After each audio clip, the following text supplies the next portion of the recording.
Hundreds of championships in extreme and exotic sports are held in the world each year.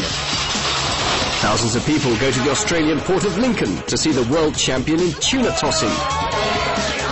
Crowds of people in Britain go to watch sheep races in the town of Telford. And the famous cheese races have long since become the symbol of the town of Gloucester in Britain. Millions of people around the world go in for sports that will never bring them either fame or money. These games seem to us to be odd and absurd, and behind the backs of the athletes who practice such sports, we disapprovingly point a finger at them. For supporters of extreme sports, their exotic sport is a way of life, and they would never give it up. Jump now! You make me sick!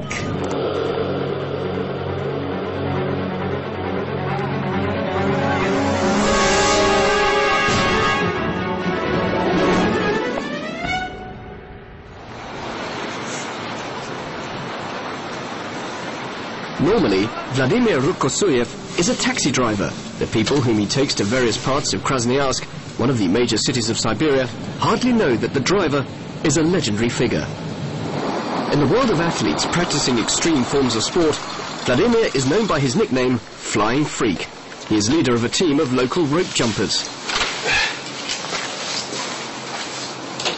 Vladimir frequents Krasnoyarsk shops selling sporting gear, but never pauses before displays packed with footballs or skis.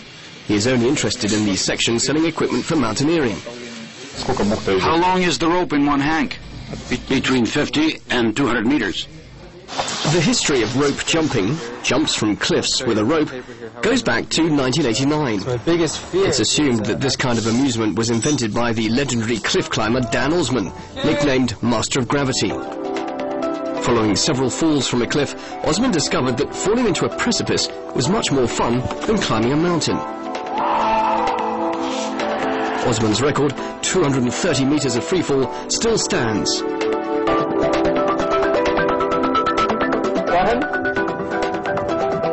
Go from 5 right now. 5. The Master of Gravity died in 1998 as he tried to set a new record. More than 300 meters of freefall. He had misjudged the length of the rope and crashed into the cliff. Vladimir is aware of what happened to the founder of rope jumping, but this in no way discourages him. Neither his wife Yevgenia nor their daughter, who's 2 months old, can prevent him from flying. By the way, Yevgenia too used to do rope jumping. Since their daughter was born, her husband's dangerous sport has been the focus of her worries. To start with, I was categorically against his jumps and even scolded him for it. But now I realize that this is a kind of ailment for which there is no cure. As Yevgenia attends to their child, Vladimir makes a drawing of a clamp for the rock swinging rope, the most difficult type of rope jumping. Tomorrow morning he'll go to the Republic of Khakassia, 300 kilometers from Krasnoyarsk, to rope jump in the Turymsky hole.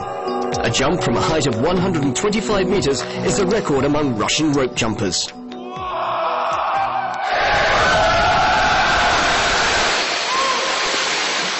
Underwater rugby players do not have to do such extreme jumps, but the captain of the Moscow club Beta, Viktor Krylov, believes his kind of sport is no less exotic.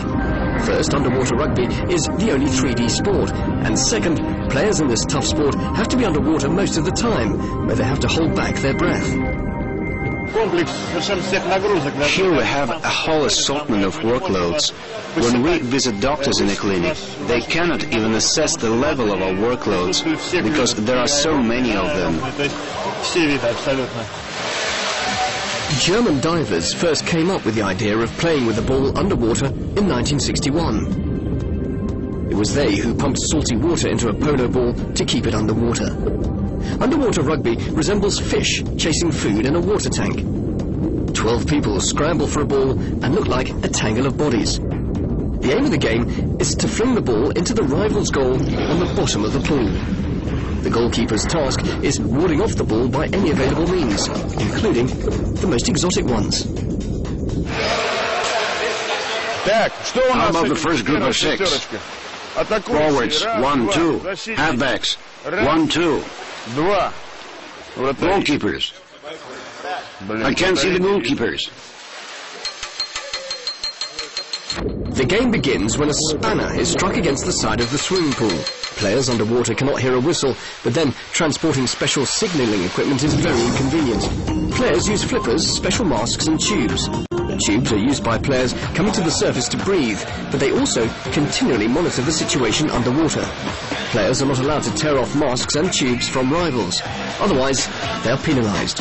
Bodily contact is allowed in underwater rugby, and underwater scuffles sometimes look quite menacing. Hockey players have only ice under their feet. They are protected. But we here have ice from three sides, as it were, and the only protection we have is a foam rubber cap, a jockstrap in our trunks, and mouthpieces like boxers. Underwater rugby is cultivated in 4 towns in Russia. The national team is drawn from members of the Better Club of Moscow. So far, the team has not achieved much success, but underwater rugby has been around for only 7 years in Russia, whereas the world's best teams, the Germans, the Finns and the Norwegians, have been practicing the sport for decades. In 2006, 3 years after we began training in earnest, we won the silver at a European Championship. Oddly enough, this tough and very demanding sport attracts women too. Moreover, they play with much more gusto and zeal than men do. All right, girls. So we don't lose time. There's one basket. Divide like usually. Waist, clench. The rules are not at all lenient towards women, although even the coach takes an ironic view of underwater rugby for women. The girls, well, they long for it. But myself, I think it's unnatural trying to turn these girls into Amazonians. When men are locked in battle for awards, it's okay. But women certainly do want to play. I can see this from their glowing eyes. Although underwater rugby is being played in Russia only in recent years, teams have already contributed to the history of the sport. Only Russian players wear a special uniform with numbers and players' names on them. The rest of the world's rugby players only wear swimming trunks.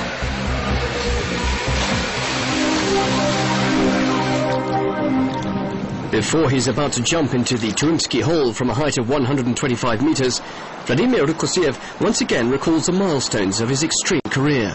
Like all rope jumpers, he began with the easiest thing, the bridge swinging rope. To date, the flying freak has jumped from every single bridge across the Yenisei River around the city. His latest achievement is Komunalny Bridge, the city's biggest. Earlier this year, we conquered this bridge by jumping only once. We jumped from the highest point, from the railings. It took us an hour to tie ourselves to them. The two of us jumped simultaneously. It was something really spectacular. The people who were watching from the ground were delighted.